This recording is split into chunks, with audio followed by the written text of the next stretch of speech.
विवादित आईएएस अधिकारी पूजा खेड़कर के मामले में लगातार नए खुलासे हो रहे हैं। जहां पूजा खेड़कर पर एफआईआर दर्ज हो चुकी है, तो इस मामले में यूपीएससी के चेयरमैन मनोज सोनी सवालों के घेरे में हैं। वो अपने पद से इस्तीफा दे चुके हैं। मनोज सोनी को पीएम मोदी का करीबी माना जाता है। मनोज सोनी ने कहा था कि उनके इस्तीफे का पूजा खेड़कर विवाद से कोई संबंध नहीं है, लेकिन अब जो खबर सामने आ रही है उसमें साफ है सोनी के इस्तीफे में पूजा खेड़कर विवाद का भी हाथ है। तो क्या है पूरी खबर, देखिए इस रिपोर्ट में।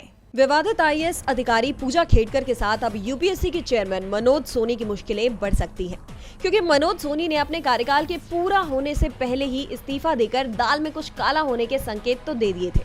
और अब इस बीच एक नया खुलासा हुआ है।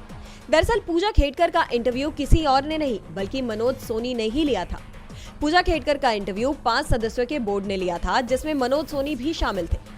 बोर्ड ने पूजा को 275 में से 184 अंक दिए थे और पूजा इंटरव्यू लिस्ट में 6ठे नंबर पर थी, जिसकी जानकारी खुद पूजा ने 29 अप्रैल 2024 को दी थी।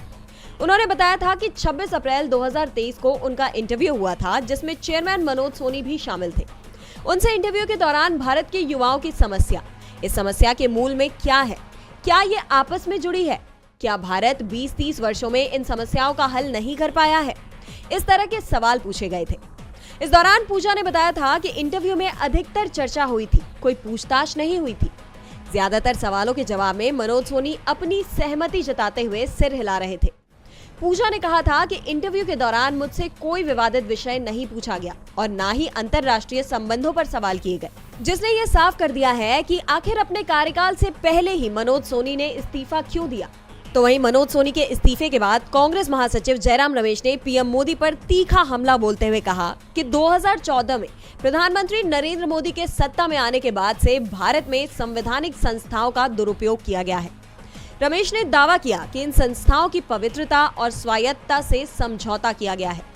यही नहीं, उन्होंने दावा किया है कि यूपीएससी से जुड़े मौजूदा विवादों के कारण सोनी को बाहर निकाला गया।